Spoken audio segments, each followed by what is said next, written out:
Bate-Papo Agora. É isso aí.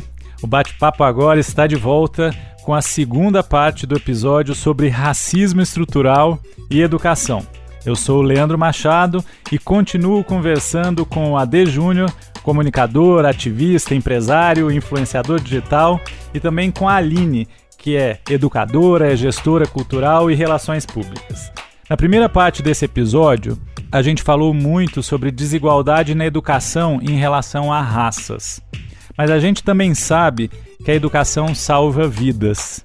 Vale lembrar o depoimento da professora Diva Guimarães na Flip, Festival Literário Internacional de Paraty, em 2017. E depois, em entrevista ao ator e apresentador Lázaro Ramos, no programa Espelho, do Canal Brasil.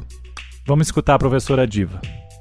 Eu fiquei muito feliz quando você se referiu que a gente está numa plateia de maioria branca. Eu vim do interior do Paraná, lá do mato, estudar em Curitiba, e eu sobrevivi e sobrevivo hoje como brasileira, porque tive uma mãe que fez de tudo, passou por tudo que era humilhação para que nós estudássemos. Desde criança que eu sabia que eu queria ser professora, porque eu queria ser aquela pessoa que não ia deixar fazer com as crianças negras, os índios, os pobres da periferia, o que fizeram comigo.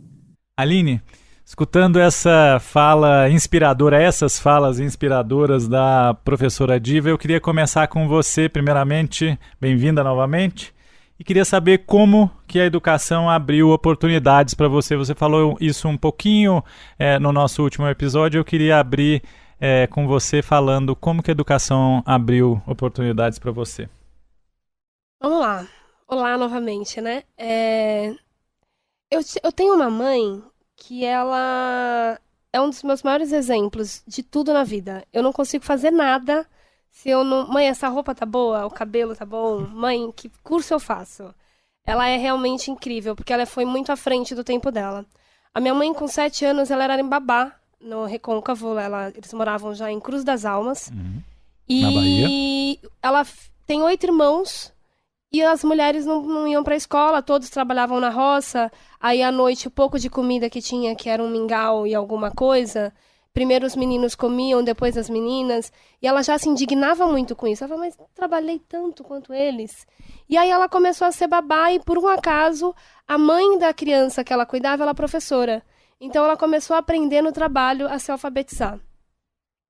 E o pai dela era contra a educação. Por toda uma questão, né? Foi um homem escravo, teve toda uma outra passagem. O machismo estrutural também, a gente tá falando de racismo, mas o machismo estrutural. Exatamente, muito forte nisso. E aí, ela veio para São Paulo com 18 anos, veio parar numa favela do Flamengo, aqui na periferia do Peri, e a primeira coisa que ela fez foi estudar. E ela estudou, e ela estudou, e ela estudou, e ela estudou, e ela trabalhava de empregada doméstica em 2 casas, e depois ela foi trabalhar de segurança, e ela não parou de estudar, e ela não parou de estudar, e ela trabalhava 24 horas por dia, e ela tinha força para estudar, e ela fez supletivo, depois ela foi ser auxiliar de enfermagem, depois ela foi ter técnica de enfermagem, e ela não para de estudar. Agora ela tá aposentada, doente, não sei o quê, estudando, ela tá sempre se reinventando.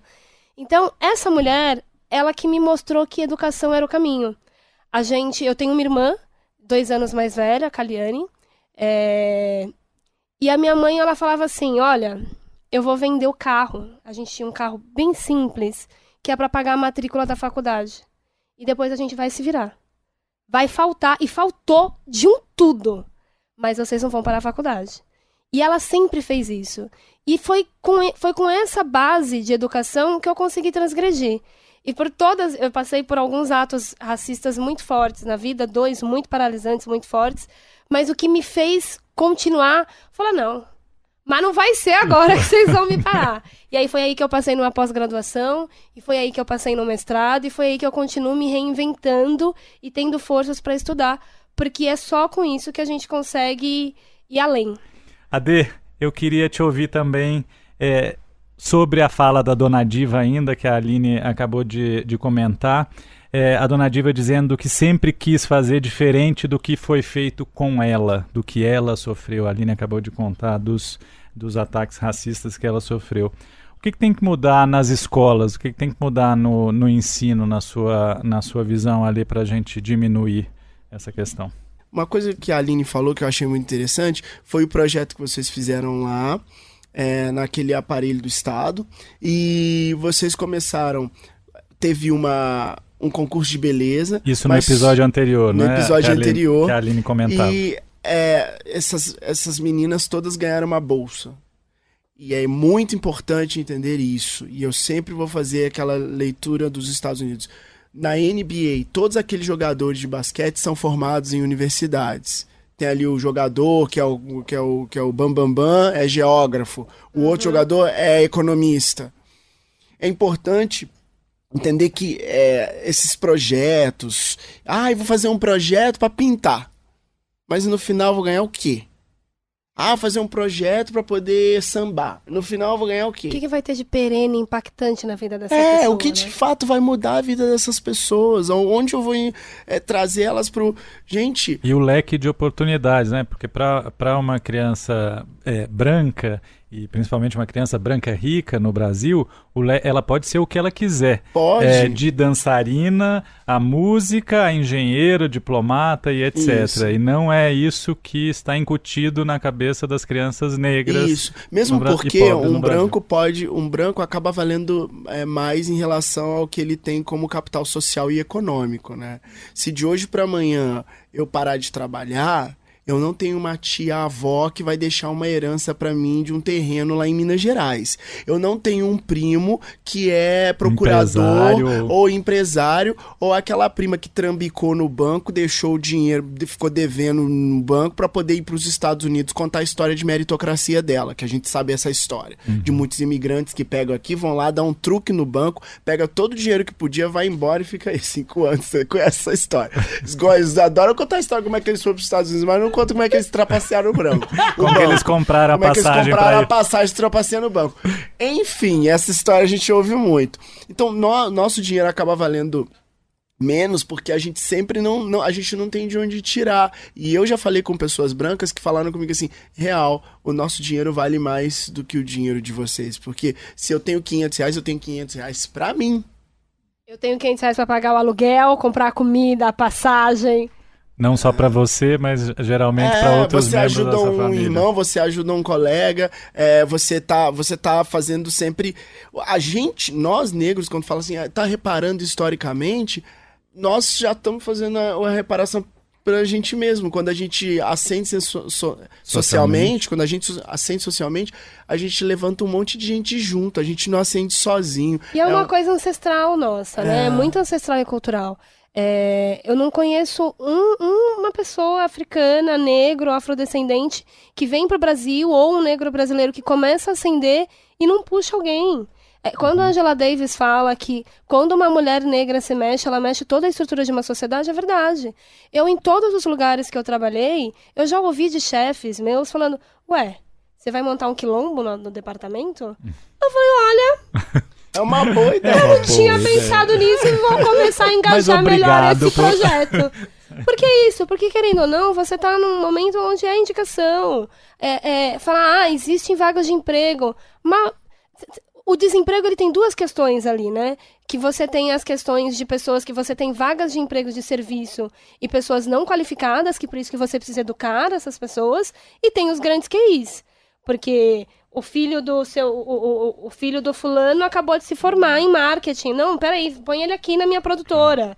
E é muito fácil. O capitalismo de compadrio brasileiro. Exatamente. Que é brasileiro. Brancos, incrivelmente incompetentes. Porque eu sempre falo, é a república dos primos. Todo mundo é primo de alguém que tá fazendo dinheiro com alguém, que se casou com alguém, que é irmão de alguém. Pois é. Aí se a gente que começou a ascender e não puder colocar essas pessoas... Eu vivo colocando gente preta em tudo quanto é lugar pra trabalhar. Que precisa trabalhar e vai lá e faz direito. Eu também. E é muito bom você tocar nesse ponto, Aline, porque a gente sabe que a mulher negra, jovem, sem formação e mãe está na base da pirâmide econômica no Brasil. Muitas vezes, na maioria das vezes, a gente sabe que ela é a provedora da família, precisa trabalhar para sustentar os filhos, mas não consegue emprego. E aí, novamente, a importância da educação para gerar oportunidades para todo mundo.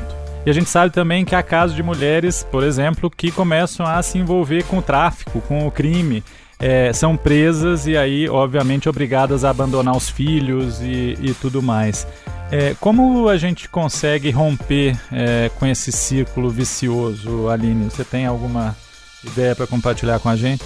Não, círculo vicioso mesmo, né? Porque ela deixa de trabalhar, ela engravidou jovem, ela deixa de trabalhar para cuidar do filho, porque aí ela não consegue pagar a creche, e aí demora a vaga, e aí o marido, ele tá no tráfico. Ela já recebe muito menos que qualquer outro grupo, né? A mulher negra brasileira, ela recebe até menos que o homem negro, enfim. A gente tem um ponto muito positivo desse perfil de mulher, que é o empreendedorismo que começou a se falar agora. Uhum. Mas quando você vai pra periferia, a long time ago, essas mulheres já estão empreendendo há muito tempo. Gourmetizaram o empreendedorismo. Gourmetizaram, porque você não vai me dizer que a tiazinha que vende café e bolo 4 horas da manhã na porta do trem, ela não tá empreendendo. Porque ela acordou à 1 da manhã para conseguir chegar lá.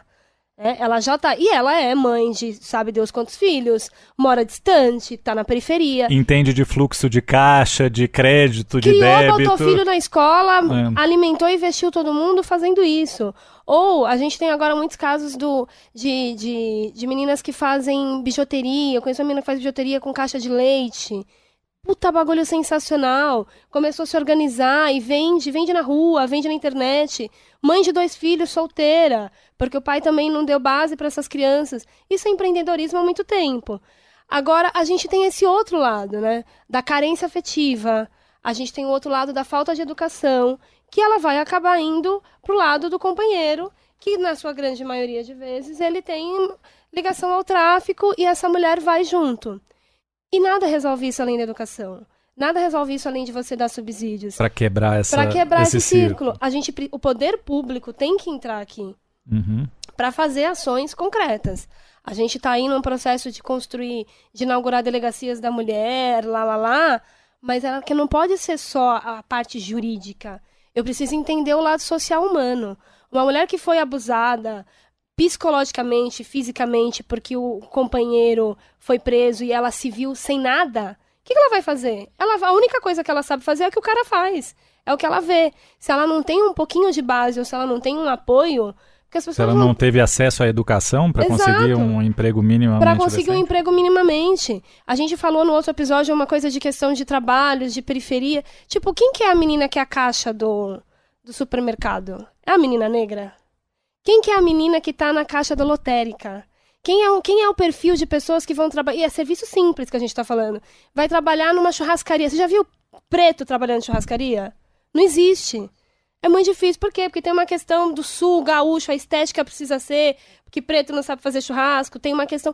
Então, Porteiro. Então, são todos os serviços que você vai podando. E é isso aí, tá dentro de um racismo estrutural, que se a educação não te der um mínimo de base para você conseguir transgredir, conseguir um outro tipo de trabalho, você tá fora desse mercado de trabalho, que é um mercado de trabalho de salário médio. Nem estamos falando dos maiores salários. Não estamos falando dos maiores salários. Então, essa formação, ela é muito complexa. Então, eu acho que o poder público, esse círculo vicioso, ele começa a ter um pouco, porque a gente precisa fazer uma reparação de uma ação aqui do poder público, de começar a intervir. Porque sem isso, sem o poder público abrir a vaga, mulheres que tiveram XYZ de problemas, venham para cá. Aí a gente não vai conseguir, porque é um círculo, realmente. E a gente já falou aqui em outros episódios, inclusive no último com a Cláudia Costin, que no Brasil a gente já sabe até o CEP de onde estão as populações mais vulneráveis, porque a gente tem o cadastro, né, do Ministério do Desenvolvimento Social, não sei nem se continua chamando assim, mas a gente já tem o cadastro, a gente já sabe onde estão os mais vulneráveis no Brasil, que em sua grande maioria, que a gente já sabe por número também, são negros. Então, ou seja, basta uma vontade política e políticas públicas bem desenhadas para chegar onde essas pessoas que mais precisam estão. E para além disso, a gente sabe que o racismo produz também muita violência. o número de jovens negros mortos todos os anos no Brasil é absurdamente alto. Segundo o Atlas da Violência, divulgado em junho agora, 75,5% das vítimas de homicídios no país em 2017 foram negras. 75% das vítimas são negras. E a maior proporção da última década, essa medição. A morte da menina Ágata, a triste morte da menina Ágata no complexo de favelas do Alemão, no Rio de Janeiro, em setembro passado, mostra bem o quanto é perverso esse racismo estrutural. O avô da Ágata fez um desabafo tristíssimo na época. Ele disse ali, muito emocionado, que tinha feito tudo que estava ao alcance dele, mas não bastou. Sou filha de um trabalhador, tá? Um cidadão, minha filha faz inglês, ela de balé, ela de tudo. Ela é estudiosa, tá? Ela não vive na rua, não. E aí, para além da educação, como que a gente pode mudar isso? Ou a gente ainda está falando de educação num sentido mais amplo, de que é preciso reeducar os agentes públicos, procuradores, juízes, polícias, para entender que cor de pele não é sentença de morte? Quer falar um pouco disso, Aline? Ui, que pesado, né? É bem pesado, porque foi bem emocionante ver a fala do avô da Ágata. E aí a gente se coloca naquele lugar, né? Ele diz que ela não... que ele colocou, ela fazia balé, ela estudava, ela era filha de um trabalhador.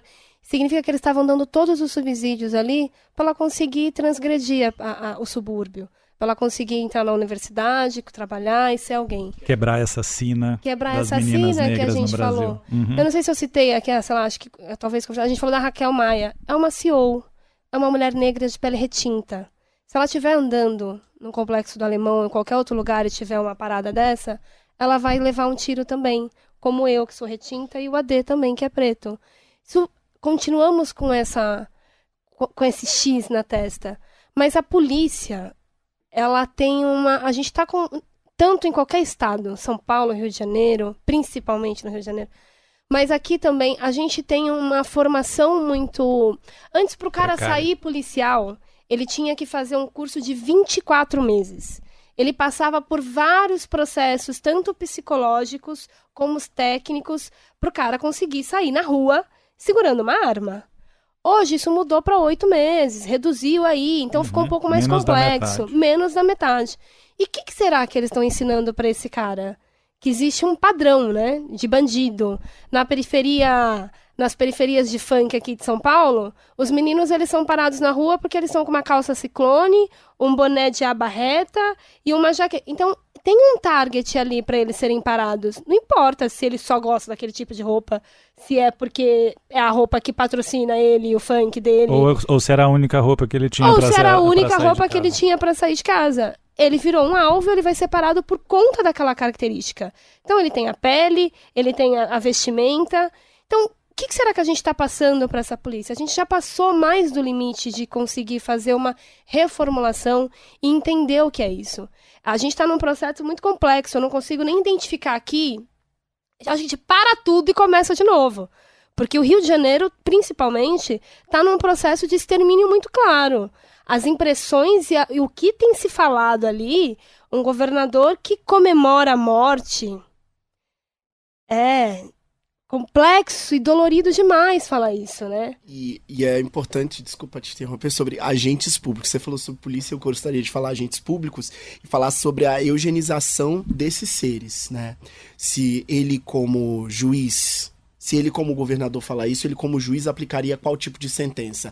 E aí é importante dar uma olhada lá em Campinas, na vara, acho que é a 5ª Vara de Campinas, em que a juíza aplicou uma sentença em que ela dizia o seguinte: eu vou aplicar a máxima da lei, mas preciso lembrar que esse homem não possui características típicas, fenotípicas de um bandido. Ele é loiro, dos olhos azuis, branco.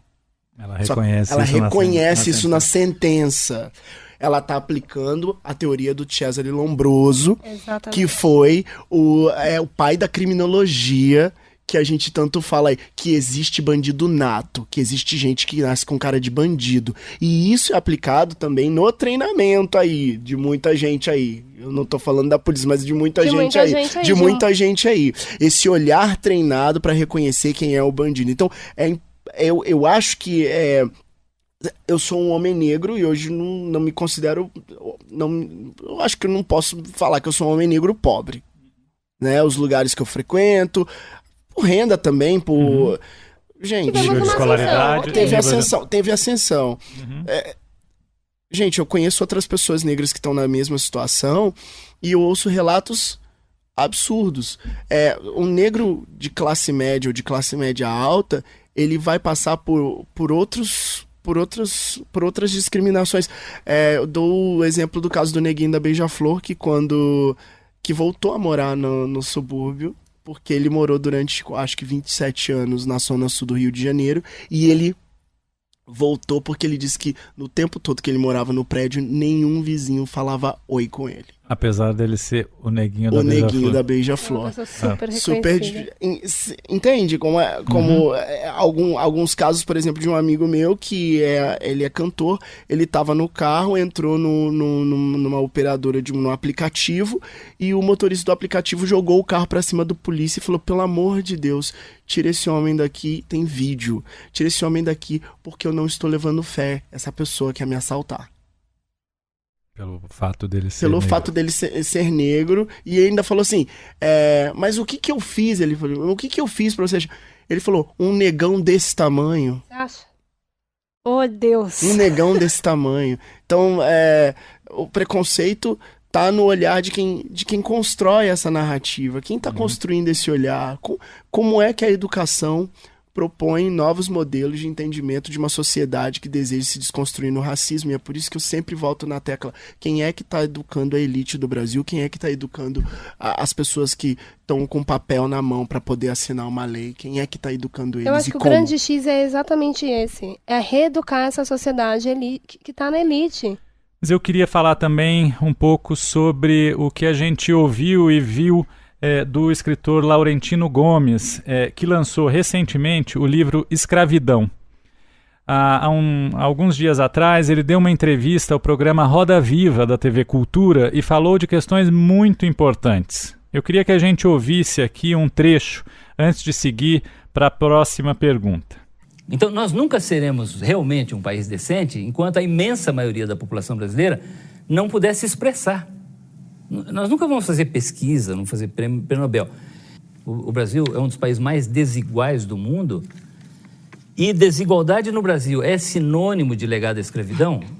Fazer essa segunda abolição, que é incorporar a população afrodescendente na condição de cidadãos de plenos direitos na sociedade brasileira, é uma agenda que não vai embora. É interessante ouvir isso. A gente tem um dos cofundadores do Agora, Humberto Laudares. Ele tem, inclusive, uma tese, se não me engano, de mestrado ou de doutorado, que mostra a influência da escravidão na desigualdade hoje, presente. Segundo ele, em torno de 25% da desigualdade, pelo menos 25% da desigualdade hoje pode ser, ainda está diretamente ligada à escravidão. E aí a Dê, com essas duas coisas com que o Laurentino disse, mas também com esse insight aqui que vem do nosso membro e cofundador Humberto Laudares, que diferença faz a gente estar no Brasil hoje conversando sobre racismo estrutural?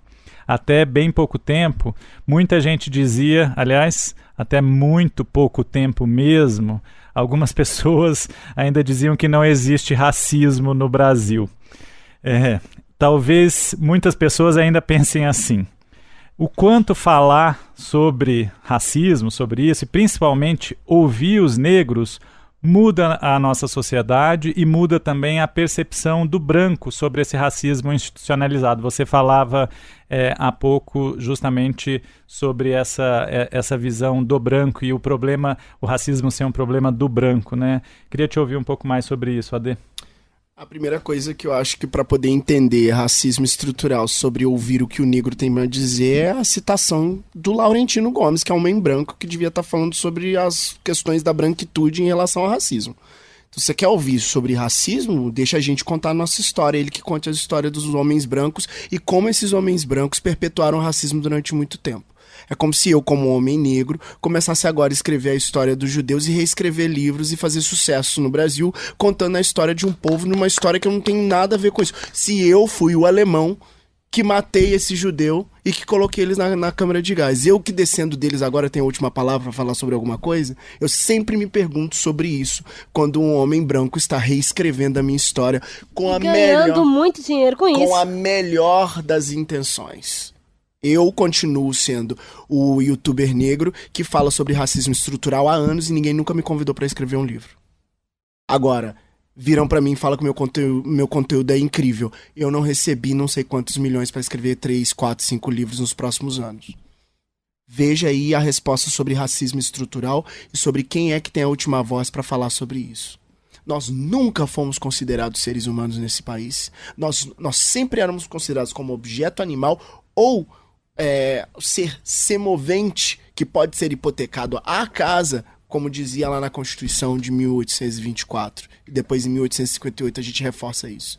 Então, nós negros nunca fomos considerados seres de produtores de pensamento, produtores de conhecimento, pessoas que vão para além do divertimento. Com capacidade intelectual real, com capacidade de escrever, de falar da sua própria história. É muito complexo isso. Eu realmente não li o livro, tenho visto muitas coisas sobre o livro.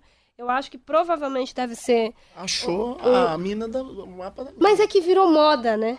Deu certo agora, eu homem branco, posso falar sobre negritude e me colocar no lugar de fala do outro negro. Pode fazer o que ele quiser. Pode fazer o que ele quiser. Eu acabei de lembrar, eu fui presidente de comissão de edital do PROAC durante muitos anos. Explica um pouquinho o que é PROAC para o nosso ouvinte, Aline. PROAC é um programa de ação cultural da Secretaria de Estado da Cultura aqui de São Paulo, que o proponente ele escreve projetos culturais e a gente aprova, enfim. Aí tem um edital que subsidia recurso direto. E eu fui presidente de comissão dos segmentos de cultura negra por uns 4 anos. Ou seja, para escolher aqueles projetos que iam receber dinheiro público, projetos culturais que iam receber dinheiro público para... E aí, eu lembro que no segundo ano eu tive que fazer uma mudança, pedi para fazer uma mudança na lei, sentei com o secretário e falei assim, olha, não tá dando certo, porque a gente tem um monte de proponente branco escrevendo projeto legal de preto. E ele olhou pra minha cara e falou, qual que é o problema? Não, o problema é que a gente precisa colocar uma rúbrica falando aqui que proponente preto tem mais chance. Só isso. Porque eu tô dando privilégios pro homem branco contar a história do homem negro de novo. Aí veja o carnaval. O carnaval é a escola de samba. Vamos falar. Quem são os... como é o nome deles? Carnavalescos das escolas de samba. Aí você encontra erros crassos na leitura sobre a história do homem negro, que começou, segundo eles, toda a história do homem negro brasileiro começou no Egito. Eu falo, sou do povo banto, sou Haussá. É verdade. Eu sou Faluja. Você tá falando do quê? Eu sou Haussá, minha família é Haussá. Eu falo, mas que é isso? Do que você está falando, meu senhor e minha senhora? Está contando a sua própria história, de como você lê a minha história. Muito. No Rio de Janeiro você tem um carnavalesco negro na Liga das Escolas de Samba, no grupo especial, que é a Paraíso do Tuiuti. Aqui eu acho que nem tem. Uma. A escola de samba que ganhou o Carnaval de São Paulo esse ano era de uma escola de samba toda branca contando a nossa história. É o que faz a diferença, né? E a escola toda preta foi rebaixada. Olá. Contando a mesma história. Que foi a primeira vez que eu ouvi dizer que uma escola de samba colocou um navio negreiro com um papa em cima, com a Bíblia na mão, dizendo quem é que deu a outorga para o navio negreiro acontecer. Essa escola caiu. Porque não é a história que a gente deseja contar. Vamos falar de meritocracia? Adoro. Você sabe o que significa, pelo visto, vocês sabem o que significa e o que não significa. Vamos falar de meritocracia? Meritocracia é um sistema ou modelo de hierarquização e premiação baseado nos méritos pessoais de cada indivíduo. A gente costuma ouvir com frequência que se nós nos esforçarmos bastante, vamos alcançar o que queremos. Será que é assim que funciona para todo mundo? E aí, certo, errado ou nenhuma das anteriores, Aline? Ai. Meritocracia é um assunto que é complexo, porque as pessoas não conseguem entender por um pequeno detalhe na vida. Todo mundo não, mas a grande maioria quer medir a vida do outro com a sua própria régua. Eu, mulher branca, nasci numa família classe média alta, moro nos Jardins, estudei nas melhores escolas, me formei, aí meu pai, bem relacionado, gerente de banco, me arrumou um emprego numa empresa de um amigo dele, e aí a minha amiga que entrou na faculdade comigo por cota, porque sim, cotas são importantes, e aí ela mora na Que não teve pai. Que não teve pai, que a mãe era empregada doméstica, e várias vezes ela deixou de comer. Essa é a minha história. Eu deixei de comer no intervalo, eu descia. Eu falava pra minha mãe que a melhor coisa que aconteceu foi fazer faculdade numa faculdade que só tinha gente branca, porque na hora do intervalo eu não tinha dinheiro pra comer todos os dias, e eu ficava na sala estudando. Eu não tinha dinheiro mesmo, eu vivia, já tava devendo pra todas as barracas. Então tinha que ficar dentro da Era sala. estagiária, eu ganhava R$600 e pagava 568 de faculdade. Era essa a situação, eu fazia todos os freelas do mundo de final de semana e tive que tirar 10 no meu TCC. Porque minha mãe não ia passar por menos que isso. E aí, essa menina aí e tal, da classe média, ela acha que a amiga dela ela vai conseguir. Porque é fácil arrumar emprego. Imagina, meu pai fez 2 ligações. Eu tô aqui mega empregada. E é esse o problema da meritocracia, que as pessoas não conseguem trabalhar aquele detalhe da empatia. Eu não posso medir a vida do outro com a minha régua. Eu não posso medir a vida das minhas amigas que estão na periferia. Hoje eu não vivo na periferia, mas eu vim da periferia. E eu sei o quanto é difícil. Na Brasilândia não tem Uber. Eles tiveram que... Por quê? Eles tiveram que se organizar e eles têm o Ubra. Os próprios moradores se organizaram e criaram um aplicativo entre eles porque não deu certo. Porque o sistema viário, o sistema de ônibus não pega todas as ruas. Porque as pessoas estão começando a morar cada vez mais em lugares onde não tem como chegar ônibus. Então o transporte clandestino, das vans e todo aquele contexto que a gente conhece do que é esse sistema, é quem está dando suporte a esse serviço. Mas aí a tiazinha, a senhora, que está saindo da igreja 11 horas da noite... ela não consegue voltar para casa, porque o aplicativo não chega até ali. Então eles precisaram... E o Estado também não chega. O Estado também não chega até ali. Mas a menina que vai para os Jardins, para Vila Madalena, que consegue andar de Uber, de se locomover e de patinete, as pessoas que vivem na bolha, elas entendem a meritocracia como... Não, eu vou colocar um banquinho aqui para Aline e para whatever, any person, e vai dar tudo bem. Não funciona, né? Inclusive isso que você fez agora. Vou colocar aqui pra Aline, wherever, any person, porque eles adoram falar, as pessoas de classe média, eles gostam de falar em outra língua o tempo todo pra gente se sentir idiota. Você lembra disso quando você entrou na faculdade? Que eles falavam em outra língua ou eles falam em francês ou eles falam em inglês. Os mais velhos gostam de falar em francês. Um soirée, um petit comité. É! A gente vai fazer o que é isso, minha senhora? Eu não tô entendendo o que é festa. É um rolê. Um rolê. E são tudo ferramentas de exclusão, né? São ferramentas de exclusão. E eu me nego sempre a dizer que o transporte é clandestino. Ele é legítimo. Porque ele é legítimo naquele lugar onde o Estado nos coloca nessa condição. E dizer, por exemplo, meritocracia existe, eu sempre uso o exemplo do Bill Gates. Bill Gates, sabe a história do Bill Gates? Talvez o leitor que tá me ouvindo não saiba a história do Bill Gates. O Bill Gates é um homem incrivelmente inteligente, que realmente entende muito. Fora da caixa. Fora da caixa. Incrível a história dele, correto? Mas e se a mãe dele não fosse Mary Gates, a vice-presidente de novas tecnologias da IBM, se ele não fosse neto do dono do banco do estado de Washington? E com 11 anos de idade tivesse um computador quando ninguém tivesse ido para pro campo de verão, para summer camp, para aquelas campos de verão, para poder estudar código de computadores com o Paul Allen, junto, numa escola de total elite. A terceira geração de ricos na família dele. Tem um monte de Bill Gates na favela, tem um monte de Bill Gates no subúrbio, tem um monte de Bill Gates agora na Vila Brasilândia. Que a gente tá matando. Que a gente tá matando, porque o Brasil assassinou 77% dos jovens entre 15 e 29 anos. Eu tenho 33, eu sou sobrevivente. Eu tenho 33, eu sobrevivi, o meu irmão ainda tá lá. E é por isso que de vez em quando eu converso com a minha mãe que tá sentada aqui, ela tá aqui no estúdio agora, e ela sabe do que tá falando, eu falei pra minha mãe outro dia sobre as finanças, e ela falou pra mim, porque tem que sobrar um dinheiro pro seu irmão voltar de Uber.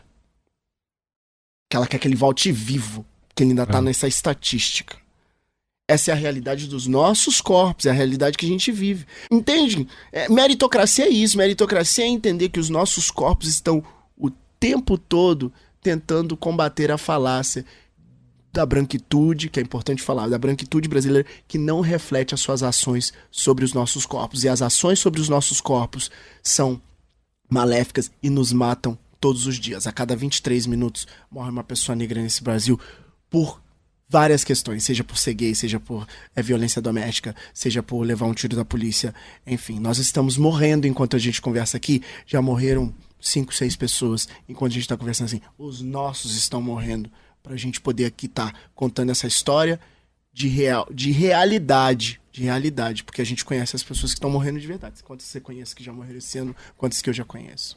E aí, por isso que é importante, como a gente falava no outro episódio, de colocar o negro nesse lugar de saber, e não simplesmente para discutir temas específicos. É por isso que, já fazendo aqui um meia-culpa e olhando para esses 9, 10 episódios do Bate-Papo Agora que a gente fez até hoje, essa é a primeira vez que 2 negros estão participando do Bate-Papo, e justamente sobre racismo. Conversando com o AD um pouquinho antes da gente começar aqui, me caiu essa terrível ficha, que de novo, até nisso a gente está reforçando esse pensamento preconceituoso, e queria então assumir aqui um compromisso público e já pedir a ajuda de vocês dois, de que nos próximos episódios e para sempre agora, a gente sempre tenha um negro aqui para falar de educação, de saúde, de segurança, de políticas públicas, para falar do que eles quiserem. Temos uma lista aí para mandar já daqui a pouco. Então, eu assumo o compromisso, mas queria que vocês também assumissem um compromisso aqui com os nossos membros, de ajudar a gente a trazer e a ter aqui muita gente bacana falando sobre tudo, e não só sobre racismo, ou só sobre periferia ou favela, que de novo só reforça isso que a gente precisa acabar. E aí já, então, com esse compromisso, a gente vai encerrando. Eu queria agradecer muitíssimo a você, Aline, a você, AD, e também a você que chegou até aqui com a gente. É muito importante falar sobre o racismo e falar sobre tudo como a gente está falando, e que nós, brancos, reconheçamos esses nossos privilégios, esses privilégios históricos que nos foram dados. E aí eu queria lembrar também, eu lembro que você agora no Dia da Consciência Negra fez um vídeo com o nosso membro Luciano Huck, em que você fala, que você conta a história, mas ele também no momento, num evento aí recente, reconheceu que não dá pra gente discutir os problemas do Brasil, seja eles quais forem, racismo ou não, com um monte de gente branco sentado aqui na Faria Lima, uma avenida rica aqui de São Paulo. Então eu queria só reforçar isso. Aline, obrigada. Se você tem alguma fala, algum recado, por favor, a fala é sua. Então, queria agradecer muito. Eu acho que quando no começo eu falei que era um momento histórico, porque é isso, né? É difícil a gente ter esses encontros plurais e tranquilos para falar do tema. E eu acho que vocês estão no caminho. Uma coisa que eu falo bastante é que a gente começa a mudar isso quando a gente começa a fazer a inclusão. Eu acho que tem 2 ações muito pequenininhas que cada um consegue fazer a partir do seu lugar, que é muda a régua. Começa a medir a vida dos outros com a régua dos outros. Mais básica, assim. E quando tiver oportunidade, porque as oportunidades batem na porta. Você que está ouvindo a gente, de repente você trabalha no RH, de repente você trabalha no mercado, você trabalha em qualquer espaço. Pensa o quanto você pode incluir o outro. Abre esse espaço. Faz um esforcinho. Faz esse movimento de inclusão. Porque por menor que possa parecer, ele vai mudar a vida de uma pessoa. E a gente não consegue mudar o mundo. Eu, todos os dias, eu tento mudar a vida de uma pessoa. E é uma pessoa preta que eu tô mudando a vida mesmo, viu? O Brasil aceita. Mas, faz você também. Tem um monte de gente aí do lado que a gente... É uma palavra, é um olhar diferenciado, é ouvir. A gente tá tão mecânico que a gente não para pra ouvir. E aí é isso. Tenta mudar um pouquinho que já faz um negoção. Obrigado, Aline. AD, a palavra é sua. Eu queria primeiramente agradecer a você, Leandro, pela oportunidade de estar aqui.